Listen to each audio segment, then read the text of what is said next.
Olá, meninos e meninas. Oi, meu povo. O Brasil, em uma proporção territorial, ele é considerado um país continental. Por quê? Porque ele consegue abranger uma extensão de terras de tão grande proporção dentro de um território, ou seja, dentro de um continente, ele se destaca tanto nessa proporção, fazendo assim com que ele fique também classificado como o quinto lugar em todos os países do mundo. Lembrando a vocês que dentro do continente americano, quando se fala do continente todo, o Brasil fica em terceiro lugar, perdendo apenas para dois países. Quais são esses dois países? Canadá e Estados Unidos. Mas quando se fala de América Latina e América do Sul, o Brasil está em primeiro lugar em proporção de extensão territorial. Mas aí quem são esses cinco países? Quais são as classificações? Quem é primeiro, quem é o segundo? Então vamos analisar. O nosso primeiro país, nós temos a Rússia. Número 2, nós temos o Canadá. Em terceiro lugar, a China. Quarto lugar, Estados Unidos. Quinto lugar, o Brasil. E atualmente, entrando em sexto lugar, nós temos a Austrália. Então, esses são os países maiores do mundo em extensão territorial. Mais uma vez, primeiro lugar, Rússia. Segundo lugar, Canadá. Terceiro lugar, China. Quarto, Estados Unidos. Quinto, Brasil. Observando o mapa, podemos identificar que o continente americano ele tem três países em grandes proporções. Que países são esses? Canadá, Estados Unidos e Brasil. No continente asiático, nós temos a China, e lembrando que a Rússia, parte do território dela pertence à Europa e parte do território dela pertence à Ásia. E a Austrália, ela tem uma grande proporção que abrange praticamente todo o continente oceânico. Do continente americano, nós temos o Brasil, quando eu falo para vocês, da América Latina até os países da América do Sul, porque são todos os países subdesenvolvidos. Com base nisso, ele fica o quê? Em primeiro lugar. Do continente americano, ele se classifica em terceiro lugar, perdendo apenas para o Canadá e os Estados Unidos. Mas de que forma realmente se iniciou a formação e a colonização do nosso território brasileiro? Bem, tudo deu início a partir do Tratado de Tordesilhas, assinado entre Portugal e Espanha, onde Portugal ficou com a parte leste e Espanha com a parte oeste do nosso território. Esse tratado dividia as terras da América do Sul, não só do Brasil, entre os dois países europeus. E os principais acontecimentos históricos que contribuíram para o povoamento do Brasil foram, que é o que vamos estudar a partir de agora. Vamos entender de que forma se deu início, de que forma se procedeu o processo de povoamento do nosso território. No século XVI, a ocupação limitava-se ao litoral. Isso quer dizer que os portugueses, após a divisão no Tratado de Tordesilhas, só começaram a ocupar o litoral do Brasil, onde a principal atividade econômica desse período foi o cultivo da cana-de-açúcar para produzir o açúcar. Dentro de qual território do Brasil, ou seja, em que ponto poderíamos encontrar? Na região Nordeste. O produto também era muito apreciado na Europa e a produção era destinada à exportação. Então, dentro da divisão entre Portugal e Espanha, o Tratado de Tordesilhas, onde Portugal pegou seu pedaço de terra e dividiu em capitanias hereditárias, e essas capitanias foram dadas aos donatários que tinham como objetivo impedir invasões estrangeiras, invasões indígenas e colonizar, povoar e cultivar as terras brasileiras, inicialmente no nosso litoral nordestino, especificamente com a cana-de-açúcar. As propriedades rurais eram grandes extensões de terra, cultivadas com força de trabalho escravo. Lembrando a vocês que a primeira mão de obra explorada foi a mão de obra indígena, que foram obrigados a trabalhar para os portugueses, para os brancos. Em seguida, tivemos a mão de obra escrava.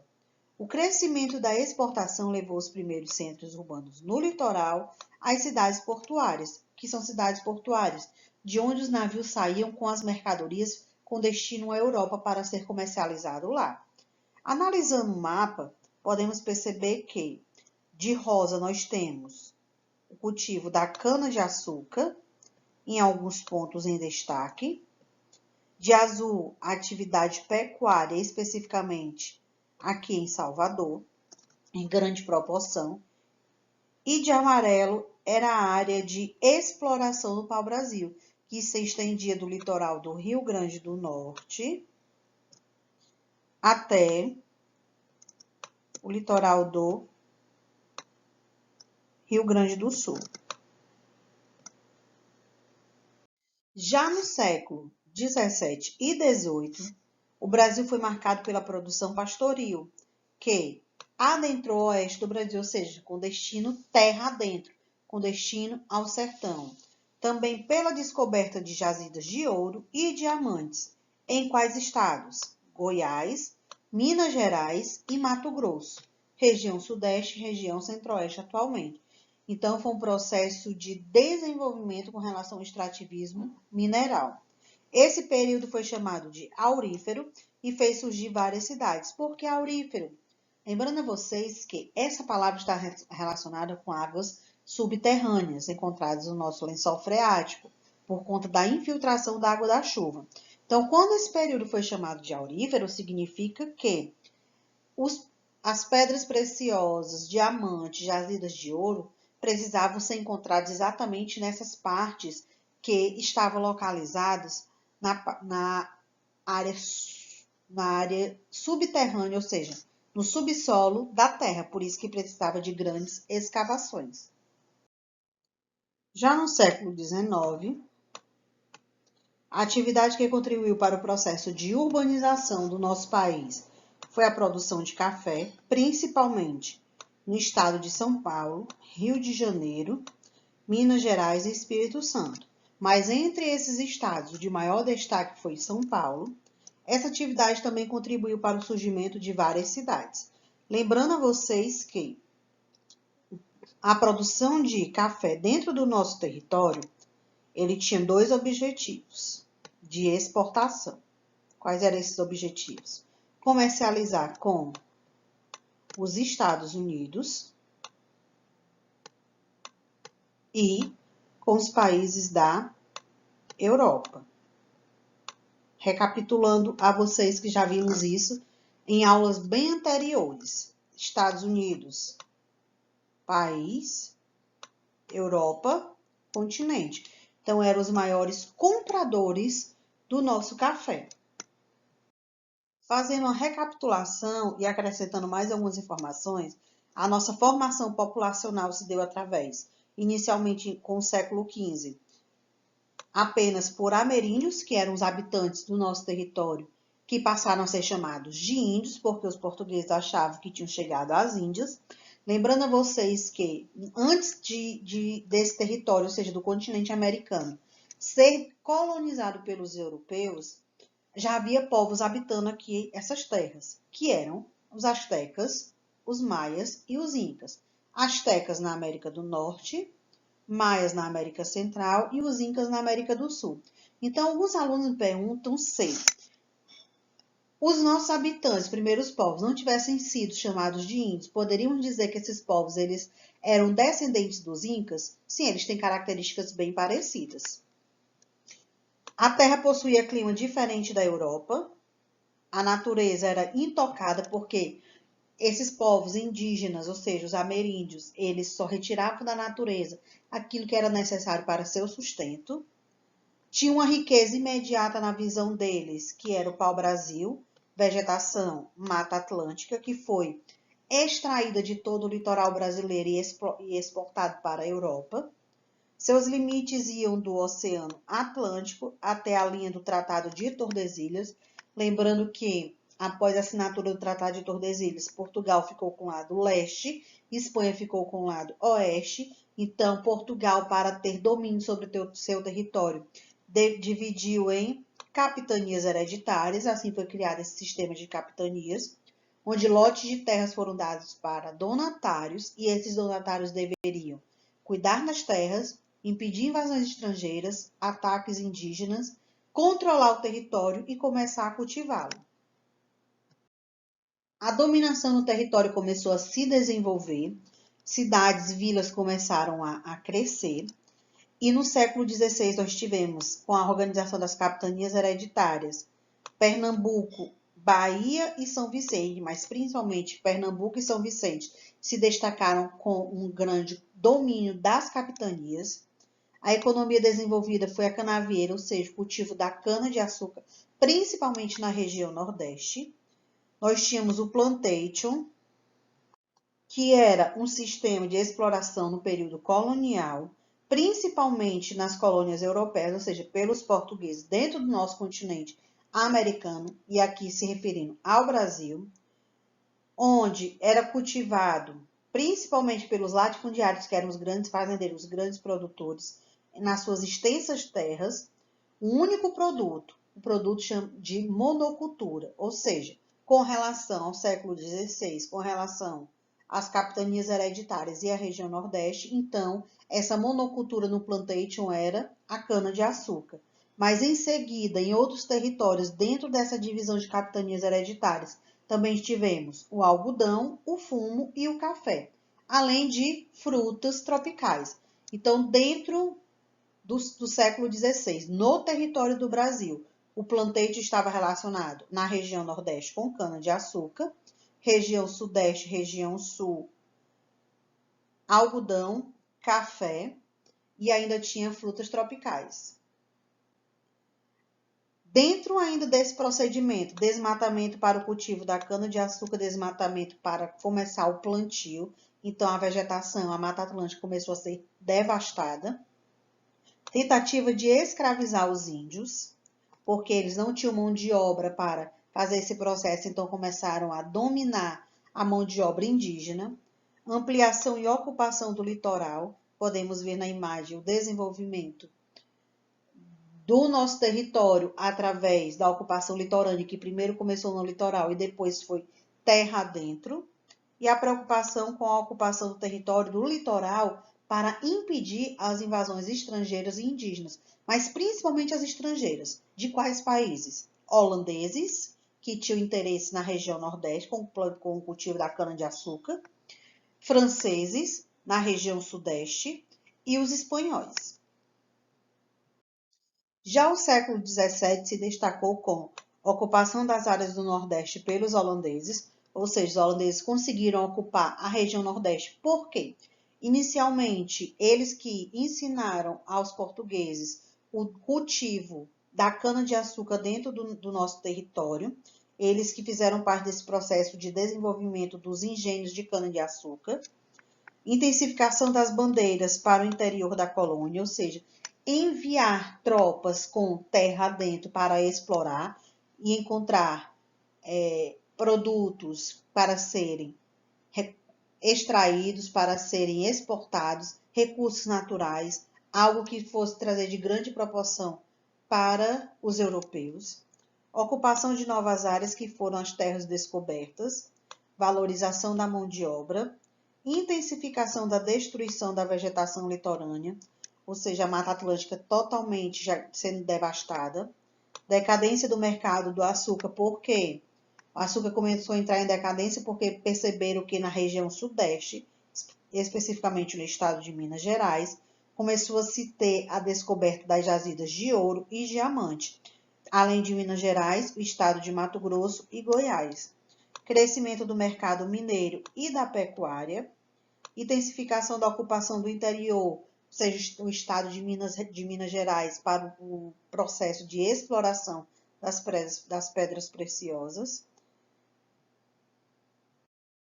Já no século XVIII, o domínio do território começou a ser explorado de forma mais avançada, interiorização intensificada, desenvolvimento da região norte e região centro-oeste, diversificação econômica, produtos sendo diferenciados e explorados em regiões diferentes, e fazendo com que a economia crescesse. Melhoria na infraestrutura de transportes, principalmente na região sudeste, por conta da exploração do café. Investimento maciço na mineração, exploração do ouro, Minas Gerais, Goiás e Mato Grosso. Surgimento de grandes centros urbanos, as grandes cidades, Fortaleza, Salvador, Rio de Janeiro, São Paulo. Várias alterações de fronteiras e tratados, limites de estados, territórios que estavam sendo conquistados, e países que estavam abrindo mão de terras, vendendo ou perdendo por conta de conflitos, como é o exemplo do estado do Acre, que passou a pertencer ao Brasil. Guerras e disputas por territórios, exatamente por conta desses conflitos. E aparecimento dos primeiros desequilíbrios ambientais, por conta da grande devastação na parte litorânea, com a Mata Atlântica sendo praticamente extinta dentro do nosso país, começou a se modificar o clima, começou a se ter grandes problemas ambientais. Nosso século XIX, consolidação da economia cafeeira, ou seja, o cultivo do café, principalmente em São Paulo, mas além de São Paulo, tinha outros estados que se destacavam, como Rio de Janeiro e Espírito Santo, mas São Paulo era o principal. Concentração da produção em função do centro administrativo. Lembrando que o Brasil, dentro da nossa história, já teve 3 territórios diferentes como capital do Brasil. Inicialmente Salvador, primeiro, segundo Rio de Janeiro e terceiro Brasília, que foi a cidade construída para se tornar capital do Brasil. Ampliação da malha ferroviária, ou seja, para poder transportar os produtos e explorar de forma mais fácil, dentro desse período, de uma região para outra, levando com destino, principalmente ao litoral, para serem levados através de navios para a Europa. Decadência da economia mineira, exploração do ouro, começou a entrar em escassez. Abolição da escravidão. Lembrando a vocês que dentro desse processo de povoamento e colonização do Brasil, tivemos 3 leis que fizeram parte desse movimento de abolição. Lei Eusébio de Queiroz, Lei do Ventre Livre, Lei do Sexagenário e Lei Áurea. Característica de cada uma.